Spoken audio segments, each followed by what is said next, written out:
दोस्तों इससे पहले कि मैं आप लोगों के सामने बॉलीवुड के चॉकलेटी बॉय यानी कि रणबीर कपूर की आ चुकी फिल्म शमशेरा के पहले दिन के बॉक्स ऑफिस कलेक्शन रिपोर्ट को रखूं कि उससे पहले मैं इस फिल्म को लेकर कुछ बातें आप लोगों से कहना चाहूंगा और मैं चाहूंगा कि आप मेरी बातों को बहुत ही ध्यान से सुने और थोड़ा सा गहराई में जाकर ये सोचिएगा कि भैया जो बात मैं कह रहा हूं क्या उस बात में आपको कोई सच्चाई नजर आ रही है।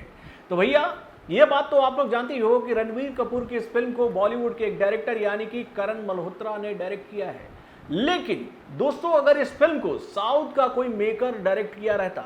अगर इस फिल्म में साउथ का कोई बड़ा कलाकार नजर आता तो भैया इस फिल्म को लेकर इतनी नेगेटिव बातें इस वक्त के बॉलीवुड के बड़े बड़े रिव्यूअर की तरफ से कही जाती, जो कि इस फिल्म को लेकर कही जा रही है कि भाई इस फिल्म की कहानी आउटडेटेड है, इस फिल्म का जो मेकिंग है वो निम्न दर्जे का है और इस फिल्म में नजर आने वाला जो वीएफएक्स है वो भैया औसतन है। जरा सोचिएगा मेरे भाई, क्योंकि इन दिनों एक ना आदत सी हो चुकी है बॉलीवुड के बड़े बड़े रिव्यूअर की कि भैया हम तो बॉलीवुड की फिल्मों को अब कोई प्रधानता देंगे ही नहीं। यानी कि भैया कल तक जो लोग बॉलीवुड की डाल पर बैठकर अपनी दुकान को बहुत ही आराम से चला रहे थे, आज वो बॉलीवुड की डाल को काटने की तैयारी में नहीं लगे हैं, बल्कि बॉलीवुड को पूरी तरीके से गड्ढा खोदकर उसमें दफना देना चाहते हैं मेरे भाई। क्योंकि भैया इन लोगों ने यह बात मान लिया है कि अब बॉलीवुड की फिल्मों से दर्शकों को कोई लेना देना नहीं है, तो भैया हम ऐसी इंडस्ट्री की फिल्मों का सपोर्ट क्यों करें अगर वो फिल्म थोड़ी सी अच्छी ही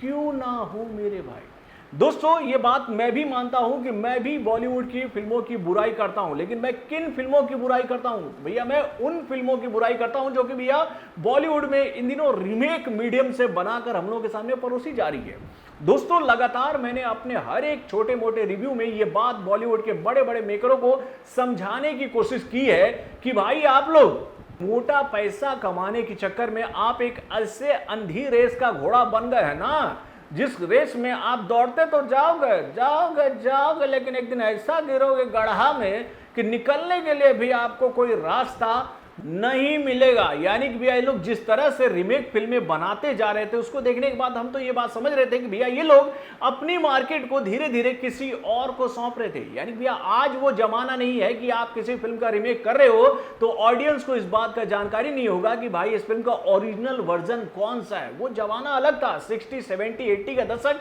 अलग था, लेकिन आज ये जो जमाना है वो सोशल मीडिया का जमाना है। यानी भैया आपकी चोरी बहुत ही आसानी से पकड़ी जा सकती है। यानी भैया 1 से 2 सेकंड के अंदर में ही आपकी चोरी पकड़कर ऑडियंस आपके सामने ही रख देगी कि भैया आप किस फिल्म का पोस्टर चोरी किए हैं, आप किस फिल्म का म्यूजिक चोरी किए हैं, आपके इस फिल्म का ये जो शॉट है वो किस फिल्म से रिलेट करता है। यानी भैया आपकी चोरी अब ऑडियंस से छुप नहीं सकती है। तो भैया कुछ नया करो ना, कुछ नया करो। और भाई आप जब कुछ नया नहीं कर रहे थे तो भैया अब आपकी हालत ऐसी हो गई है कि आप अगर आप कुछ नया करके भी आओगे तो आपके नएपन को भी लोग पुराना कहकर ही आपको दबाने की कोशिश करेंगे, क्योंकि भैया आज उनकी दुकान जो है वो आपके नाम से अब चलने वाली नहीं है। ये बात वो लोग समझ गए हैं, इसीलिए तो आज वो लोग भैया कॉलर उठाकर आपकी फिल्मों की बुराई कर रहे हैं, ये कहते हुए कि भैया इस फिल्म की कहानी पुरानी है। और भाई कुछ लोग मुझे इस बात के लिए ट्रोल कर रहे हैं कि भैया आपने RRR की तुलना इस फिल्म से कैसे कर दी। तो भाई मैं यहां पर फिर से एक बार सवाल पूछना चाहूंगा उन्हीं लोगों से कि भैया मुझे ये बात बताओ कि RRR में हमें कौन सी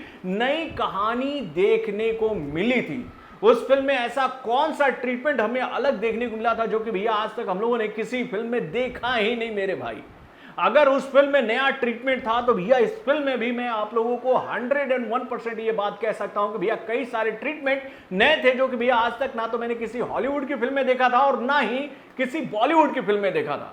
तो भाई इस फिल्म को लेकर इतनी नेगेटिविटी क्यों इस फिल्म को लेकर इतनी नेगेटिविटी की जा रही है। यानी कि भैया RRR में भी तो वही कहानी थी ना, फ्रीडम फाइट की, अंग्रेजों के खिलाफ लड़ाई की। तो भैया इस फिल्म में भी फ्रीडम फाइट की ही कहानी है। भले ही यहां पर अंग्रेजों को इन लोगों ने अच्छा बता दिया और यहां के जो वासी है, यहां के जो मूल निवासी है, उसमें उनको बुरा बता दिया। भाई इन लोगों की ये सबसे बड़ी गलती है। ये बात मैंने कल ही अपने रिव्यू में कह दिया था कि भैया इन लोगों ने जो प्लॉट दिखाया है ना वो बहुत ही गलत प्लॉट है। यानी कि भैया आप लोगों ने अंग्रेजों को सही बता दिया और यहाँ के जो निवासी थे उनको आपने इतना क्रूर और इतना गिरा हुआ बता दिया कि भैया इनके सामने अंग्रेज की क्रूरता भी कुछ भी नहीं थी। तो भाई ये इनकी गलती थी। लेकिन ओवरऑल अगर इन बातों को हम हटा देते तो भैया फिल्म की कहानी तो बहुत ही अच्छी थी मेरे भाई। दोस्तों अगर हम बात करें ट्रिपल आर की, तो भैया ट्रिपल आर को लेकर ये बात हमें बताई गई थी कि भैया इस फिल्म में हमें भारत के दो महान स्वतंत्रता सेनानियों की कहानी को देखने को मिलेगा, यानी कि अल्लूरी सीताराम राजू और कोमाराम भीम के कहानी को हमें देखने को मिलेगा इस फिल्म में।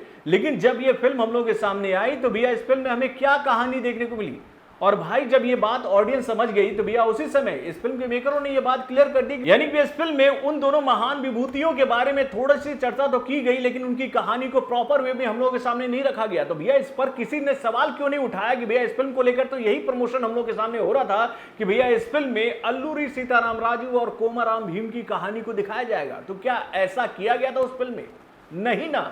और भाई मुझे तो आज तक ये बात नहीं समझ में आई कि भैया ट्रिपल आर में हमें ऐसा क्या देखने को मिला कि जो हम कहें कि नयापन था उस फिल्म में। अगर मैं बात करूं पुष्पा की, अगर मैं बात करूं केजीएफ की, अगर मैं बात करूं विक्रम की, अगर मैं बात करूं बाहुबली की, तो नो डाउट ये सारी फिल्में एक से बढ़कर एक फिल्में थी, और इन फिल्मों का मुकाबला करने के लिए इस लेवल का मेकिंग करना पड़ेगा मेरे भाई, ये बात मैं अच्छी तरीके से जानता हूं। तो दोस्तों अब कुछ कह नहीं सकते हम लोग, क्योंकि भैया ये फिल्म जो है वो बुरी तरीके से गिर चुकी है। अब इस फिल्म को लेकर बस हम इतना ही कह सकते हैं कि भैया अगर ये फिल्म अपना बजट निकाल लेती है तो भैया इस फिल्म के लिए बहुत ही अच्छा होगा। लेकिन अगर हम अभी के सिनारियो की बात करें तो भैया ये फिल्म पूरी तरीके से फ्लॉप होती नजर आ रही है। यानी भैया इस फिल्म को लेकर जो जानकारी हम लोग के सामने आई है कि भैया इस फिल्म का जो पहले दिन का कलेक्शन है वो ऐसा ही है जैसा कि इस फिल्म को लेकर प्रिडिक्ट किया जा रहा था कि भैया ये फिल्म बहुत ही मुश्किल से 10 करोड़ का आंकड़ा बॉक्स ऑफिस पर पार कर पाएगी। यानी कि इस फिल्म को लेकर यह जानकारी सामने आई है कि 10 करोड़ 25 लाख रुपए का ही बिजनेस ये फिल्म पहले दिन कर पाई है। तो भाई यहां पर गलती किसकी है? तो भाई आप अपने कमेंट के माध्यम से मुझे बताइएगा कि जो बात मैंने आप लोगों से कही आप उस बात से कितना एग्री करते हैं। तो बॉलीवुड से जुड़े और भी कई सारे खबरों को जानने के लिए हमारे चैनल यानी कि वर्ग जंक्शन को लाइक सब्सक्राइब करना ना भूलिएगा, और हमारे अपडेट्स को जानने के लिए बेल आइकन को जोर दबाइएगा।